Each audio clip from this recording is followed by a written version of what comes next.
Saudaraku yang dikasihi, diberkati Tuhan, Injil Yohanes pasal 12 ayat 20-36 menjadi perenungan di Minggu Sengsara yang ketiga dengan tema Yesus memberitakan kematiannya. Saudaraku yang kekasih dalam Tuhan, pengorbanan sejati bukanlah tentang apa dan berapa banyak yang kita berikan, tetapi tentang apa yang kita rela lepaskan demi kebaikan orang lain.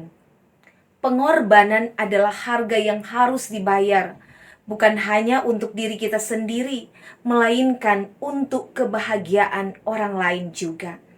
Tidak ada cinta yang tulus tanpa pengorbanan, dan tidak ada pengorbanan tanpa kasih yang tulus.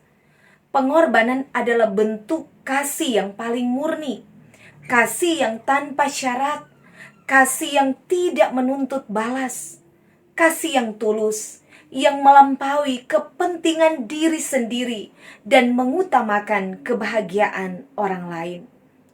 Yesus Kristus tidak hanya mengajarkan tentang cinta, tetapi juga tentang pengorbanan yang paling besar, yaitu memberikan hidupnya untuk menyelamatkan kita manusia yang berdosa.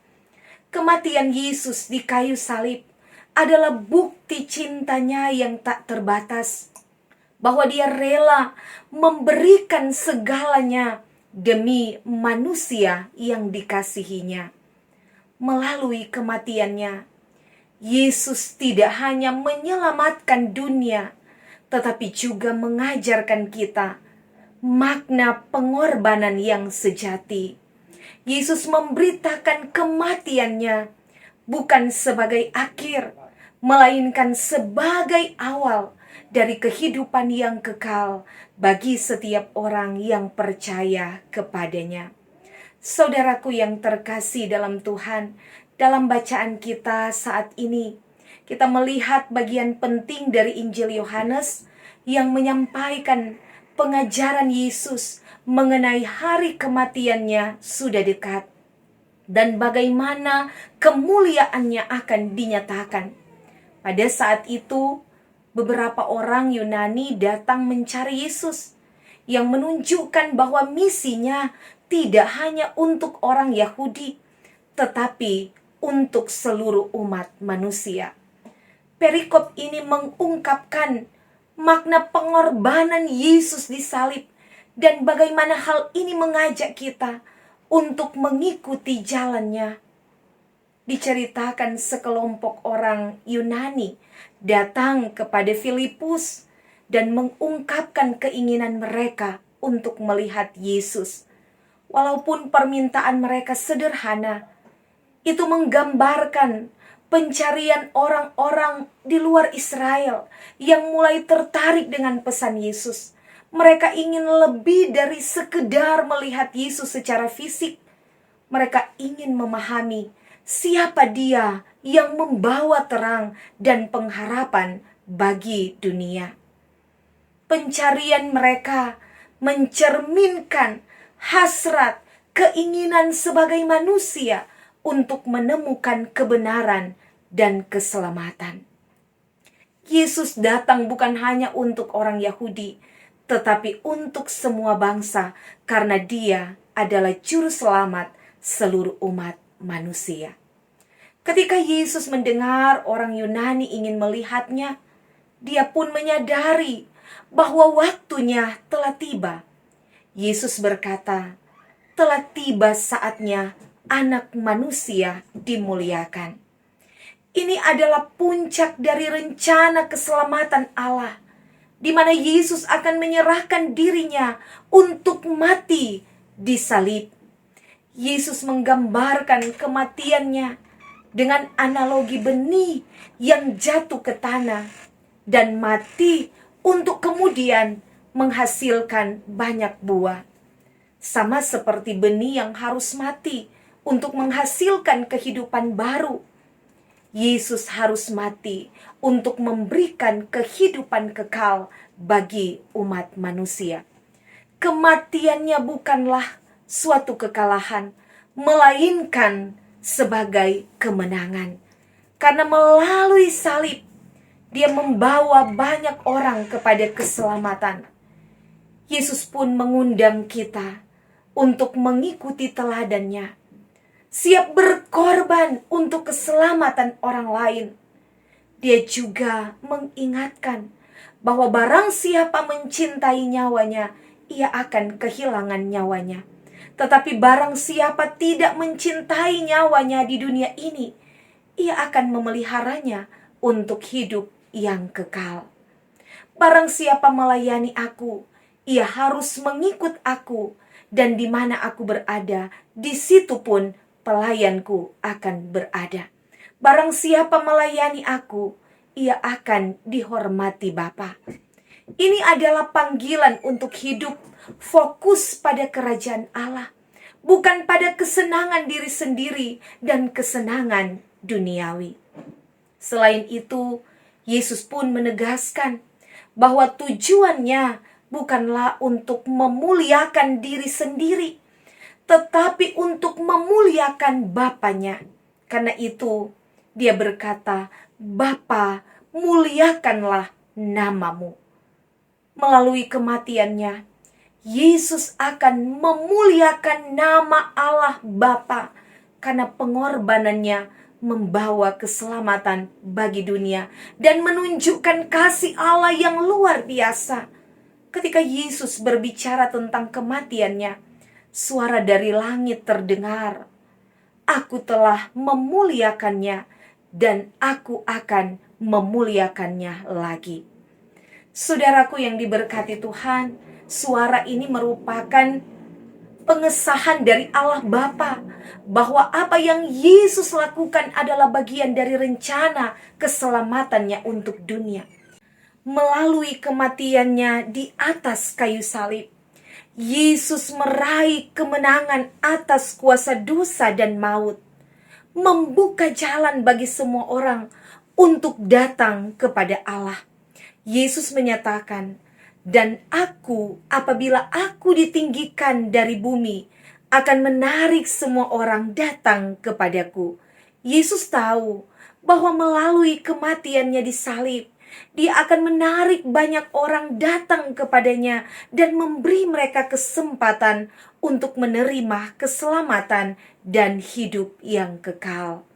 Setelah berbicara tentang hari kematiannya yang sudah semakin dekat, Yesus pun mengajak orang banyak untuk merespon dengan datang kepada terang. Dia berkata, "Hanya sedikit waktu lagi, terang ada di antara kamu. Selama terang itu ada padamu, percayalah kepadanya, supaya kegelapan jangan menguasai kamu. Barang siapa berjalan dalam kegelapan, ia tidak tahu kemana ia pergi. Percayalah kepada terang itu, selama terang itu ada padamu, supaya kamu menjadi anak-anak terang." Yesus adalah terang dunia, dan dia mengundang kita semua untuk hidup dalam terangnya. Yesus membawa kehidupan sejati. Terang ini mengungkapkan tentang kebenaran, memberi kita kekuatan untuk hidup sesuai dengan kehendak Allah, dan memberi harapan di segala keadaan. Yesus juga menekankan bahwa waktunya di dunia ini terbatas, dan kita harus segera merespon panggilannya untuk hidup dalam terang sebelum kegelapan datang meliputi dunia. Ini adalah pengingat bahwa kesempatan untuk menerima terang Kristus tidak akan selamanya ada. Kita harus memilih untuk mengikutinya sekarang. Marilah saudara, kita merenungkan makna pengorbanan Kristus di atas kayu salib. Sebagai pengikut Kristus, kita dipanggil untuk hidup dalam kasih dan pengorbanan, mengikuti jejaknya yang memberi hidup bagi dunia. Saudaraku yang terkasih, seperti orang-orang Yunani yang mencari Yesus, kita juga dipanggil untuk datang dan melihat, bukan hanya dengan mata tetapi juga dengan hati kita. Mari kita datang kepada Tuhan. miliki selalu kerinduan untuk berjumpa dengan Tuhan, baik secara pribadi maupun bersama dengan keluarga dan dalam persekutuan jemaat. Sebagai umat Tuhan, kita menghampiri kekudusan Tuhan melalui mesbah doa. Kita bersaat teduh dengan Tuhan. Kita beribadah, bersekutu bersama dengan keluarga dan jemaat dalam penyembahan kepada Tuhan. Kita mendengarkan firman Tuhan, mengenal Tuhan lebih dalam untuk menemukan kebenaran sejati dan sumber keselamatan itu sendiri. Seperti biji gandum yang harus mati untuk menghasilkan banyak buah, hidup kita juga memerlukan pengorbanan dan perjuangan untuk membawa berkat bagi banyak orang. Tidak ada buah tanpa usaha dan pengorbanan. Ini adalah panggilan bagi kita untuk siap mengorbankan segala keinginan pribadi dan tujuan demi tujuan yang lebih besar, yaitu untuk kemuliaan Allah dan untuk kebaikan sesama. Yesus mengajarkan kita bahwa hidup yang benar bukanlah hidup yang hanya mengutamakan diri kita sendiri, melainkan hidup yang siap berkorban untuk orang lain. Apakah kita mengorbankan waktu, tenaga, materi, dan bahkan segala kenyamanan kita demi melayani orang lain dan memuliakan Tuhan? Lewat tindakan-tindakan kepedulian kasih, keprihatinan kita kepada mereka yang sedang jatuh, mengalami berbagai musibah, dalam kesusahan, dalam kesedihan, dalam kemiskinan, mendoakan mereka yang sakit, yang berduka cita, tetapi juga berbagai tindakan kasih yang boleh kita wujudkan, berbagi kasih, mengulurkan tangan, membantu mereka yang dalam kesulitan, yang dalam kemiskinan. Kita membantu saudara kita atau keluarga kita yang sedang membutuhkan pertolongan. Kita berbakti melayani orang tua kita yang dalam keterbatasan fisik dan lain sebagainya. Ada saat di mana Tuhan meminta kita untuk berkorban demi kepentingan orang lain. Termasuk juga kita berkorban waktu, tenaga, atau bahkan materi untuk menopang dan menunjang pekerjaan pelayanan gereja Tuhan di tengah dunia ini. Termasuk di penghayatan minggu-minggu sengsara, mari kita mengambil bagian berpuasa diakonal. Itu juga adalah bagian dari kita berdiakonia bagi jemaat yang membutuhkan. Sesungguhnya semua yang akan kita lakukan lewat kesediaan kita berkorban untuk orang lain, kita berkorban untuk pelayanan gereja, semua itu tidaklah sia-sia. Tetapi semua itu adalah bagian pengorbanan untuk menjadi berkat bagi banyak orang dan untuk kemuliaan nama Tuhan. Saudaraku yang dikasihi diberkati Tuhan, mengikut Yesus memerlukan komitmen penuh untuk mengutamakan kehendak Tuhan di atas kehendak kita sendiri. Firman Tuhan berkata, barang siapa mencintai nyawanya, ia akan kehilangan nyawanya. Dan barang siapa membenci nyawanya di dunia ini, ia akan memeliharanya untuk hidup yang kekal. Mengikuti Yesus bukanlah hal yang mudah. Kita dipanggil untuk melepaskan ego kita, mengutamakan kehendak Tuhan, dan hidup bukan hanya untuk diri kita sendiri, tetapi juga untuk sesama dan untuk kemuliaan Tuhan. Ini mungkin sulit, tidak mudah, tetapi ini adalah jalan menuju kehidupan yang kekal. Kematian Yesus di kayu salib, meskipun merupakan penderitaan yang besar, adalah bagian dari rencana Allah untuk membawa keselamatan bagi kita umat manusia. Penderitaan dalam hidup kita, saudara, bukanlah hal yang harus kita hindari, tetapi kita dapat memandangnya sebagai bagian dari proses yang membawa kita untuk lebih dekat kepada Tuhan. Kita diingatkan untuk tetap setia dan percaya bahwa di dalam penderitaan Allah selalu turut bekerja untuk mendatangkan kebaikan bagi kita. Yesus pun mengajak kita untuk percayalah kepada terang, selama terang itu ada padamu. Yesus adalah terang dunia yang datang untuk mengusir kegelapan. Maka sebagai pengikutnya kita dipanggil untuk hidup dalam terang Kristus, yang berarti hidup dengan berintegritas, hidup dalam kasih dan kebenaran. Di tengah dunia yang penuh dengan kegelapan dosa, kita dipanggil untuk menjadi terang. Ini berarti hidup dengan nilai-nilai Kristus. Kita memberikan contoh melalui perbuatan yang membawa harapan serta kebaikan kepada dunia di sekitar kita. Yesus mengingatkan kita untuk percayalah kepada terang selama terang itu ada padamu. Artinya bahwa kita harus memanfaatkan waktu yang Tuhan masih berikan untuk hidup sesuai dengan panggilannya. Karena kesempatan untuk bertobat dan menerima terangnya tidak akan selalu ada. Kita diingatkan untuk tidak menunda-nunda keputusan untuk hidup sesuai dengan kehendak Tuhan.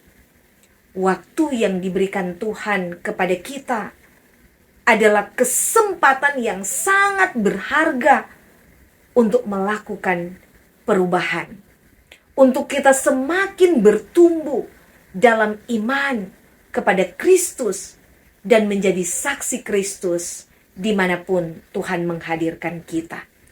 Kematian Kristus bukan hanya sebuah peristiwa sejarah, tetapi merupakan pintu gerbang bagi umat manusia untuk menerima hidup yang kekal melalui iman kepadanya. Karena itu saudara, kita semua dipanggil untuk memahami dan meresapi makna pengorbanan Yesus di kayu salib. Ini adalah kesempatan kita untuk percaya padanya, menerima kasih-Nya. Hidup yang penuh pengharapan dan keselamatan hanya ada di dalam Kristus Yesus. Karena itu mari kita berjalan dalam terang Kristus. Mari kita mempercayakan hidup kita kepadanya dan memanfaatkan waktu yang Tuhan beri dengan bijak untuk menjadi terang bagi dunia. Dan kita mengikut Kristus dengan setia. Maka dengan demikian kematiannya tidaklah sia-sia, tetapi benar-benar membawa kehidupan bagi kita, dan kebangkitan Kristus membawa kemenangan bagi setiap orang yang percaya. Tuhan selalu menolong dan memberkati kita mengikuti jejaknya Kristus. Amin.